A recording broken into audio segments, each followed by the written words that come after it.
Hi everyone, in this tutorial I will show you how to buy rare items from Fortune store and visit Doris during rainbow weather in Heartopia. First, Doris doesn't appear all the time, she only shows up during the special weather events, rainbow or snow, meteor shower, and the rare rainbow weather. And when the rainbow appears, start searching near bus stops. The locations change every time, but usually he's found around the bus stop. And for example, on February 21, this appear at the Central Park bus stop like this. And once you find Doris, just simply interact with her to open the fortune store like this. And most items are similar to the rain or snow weather, but the rainbow version has a special bonus.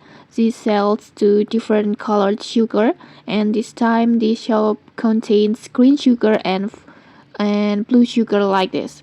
So just buy it all, and because these materials are limited and useful. And okay, that's it. If you found this helpful, don't forget to like, comment and subscribe for more tutorials. Thanks for watching and see you.